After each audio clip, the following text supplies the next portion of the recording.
CCN news एक पाऊल महाराष्ट्रासाठी। विदर्भासह महाराष्ट्रातील शेतकरी आत्महत्येच्या इतिहासात महत्त्वाचे स्थान असलेल्या साहेबराव करपे यांच्या स्मृतिप्रीत्यर्थ चिखली येथे सामूहिक उपवासाचे आयोजन करण्यात आले होते। शेतकऱ्यांच्या प्रश्नाविषयी संवेदना व्यक्त करण्यासाठी आणि त्यांच्या अडचणीकडे समाजाचे लक्ष वेधण्यासाठी हे अन्नत्याग आंदोलन करण्यात येत असल्याची माहिती आयोजकांनी दिली आहे। इतिहासात नोंद झालेल्या पहिल्या शेतकरी आत्महत्यांपैकी एक म्हणून साहेबराव करपे यांचा उल्लेख केला जातो। 19 मार्च 1986 रोजी यवतमाळ जिल्ह्यातील चिलगव्हाण येथे त्यांनी आपल्या पत्नी आणि 4 मुलांसह सामूहिक आत्महत्या केली होती। त्या घटनेने संपूर्ण राज्याला हादरावून सोडले होते आणि शेतकऱ्यांच्या वाढत्या संकटाचे गंभीर वास्तव समाजासमोर आणले होते। त्या घटनेच्या स्मरणार्थ आणि आजही शेतकरी विविध अडचणींना सामोरे जात असल्याची जाणीव करून देण्यासाठी दरवर्षी अन्नत्याग करून श्रद्धांजली अर्पण केली जाते। त्याच पार्श्वभूमीवर चिखली येथील छत्रपती शिवाजी महाराज पुतळ्यासमोर 1 दिवसीय सामूहिक उपवास धरण्यात आला। या आंदोलनाला नागरिकांसह अनेक शेतकरी नेते, सामाजिक कार्यकर्ते आणि युवकांचा पाठिंबा मिळत आहे। शेतकरी प्रश्नांवर चर्चा व्हावी, शासनाने ठोस उपाययोजना कराव्यात आणि समाजाने शेतकऱ्यांच्या वेदना समजून घ्याव्यात या उद्देशाने हा उपक्रम राबवण्यात येत असल्याचं आयोजकांनी सांगितलंय। दरम्यान हा उपवास कोणत्याही राजकीय हेतूने नसून केवळ शेतकऱ्यांप्रती कृतज्ञता आणि संवेदना व्यक्त करण्यासाठी असल्याचं आयोजकांनी स्पष्ट केलंय। 19 मार्च 1986 साली यवतमाळ जिल्ह्यामध्ये साहेबराव पाटील करपे यांनी शेतकरी कष्टकरी म्हणून त्या ठिकाणी शेती पिकत नव्हती म्हणून त्यांनी पहिली आत्महत्या केली आणि त्या आत्महत्येची नोंद शासन दरबारात झाली। तर त्या झालेल्या आत्महत्येला श्रद्धांजली अर्पण करण्यासाठी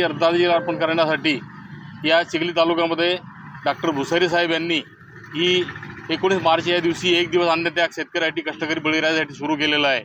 आणि आज सर्व पक्षाचे राजकारण करणारे, समाजकारण करणारे सर्व पक्ष बाजूला ठेवून राजकारण बाजूला ठेवून आज शेतकरी कष्टकरी बळीराजासाठी एकत्र आम्ही आलो आहोत। यापुढेही शेतकऱ्यासाठी कष्टकऱ्यासाठी रात्रंदिवस हे सर्व लोकप्रतिनिधी समाजामध्ये काम करणारे कार्य आम्ही या ठिकाणी करणार आहोत। हीच खरी श्रद्धांजली साहेबराव पाटील यांना या ठिकाणी ठरेल। आपण सर्वांनी साहेबराव पाटलाच्या आत्म्याला चिरशांती लाभो भावपूर्ण श्रद्धांजली अर्पण करण्या अगोदर शेतकरी कष्टकरी बळीराजासाठी रात्रंदिवस आपण काम केलं पाहिजे।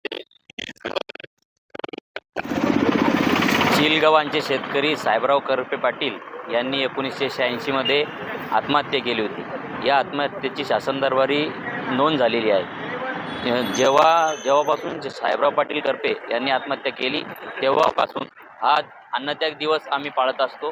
दरवर्षी चिखली तालुक्यामध्ये 19 मार्च रोजी सामूहिक सर्वपक्षीय एक चिंतन बैठक आम्ही घेत असतो।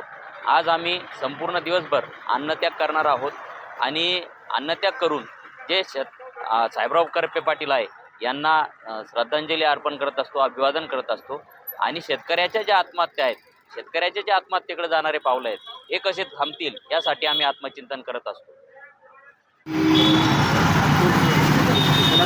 आजचा दिवस एक उपवास जो करता तुम्ही काय नेमकी संकल्पना असेल? 1 दिवस अन्नदात्यासाठी मुख्य संकल्पना ही आहे की साहेबराव पाटील करपे यांनी संपूर्ण कुटुंबासह आत्महत्या केली आणि ती शासन दरबारी नोंद झालेली पहिली आत्महत्या आहे। तेव्हापासून आजपर्यंत शेतकरी आत्महत्येचं सत्र थांबलेलं नाही।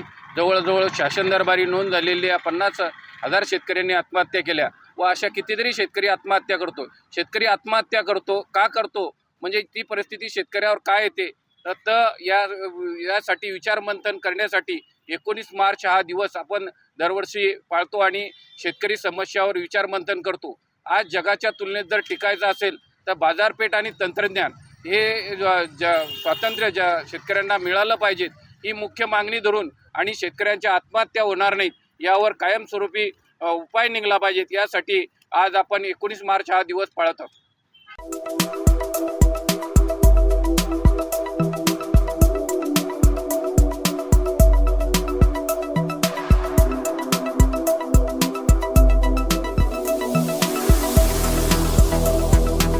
तसेच आपल्या भागातील महत्त्वाच्या बातम्या पाहण्यासाठी CCN न्यूज डेस्क चॅनलला सबस्क्राइब करा आणि बेल आयकॉन प्रेस करा।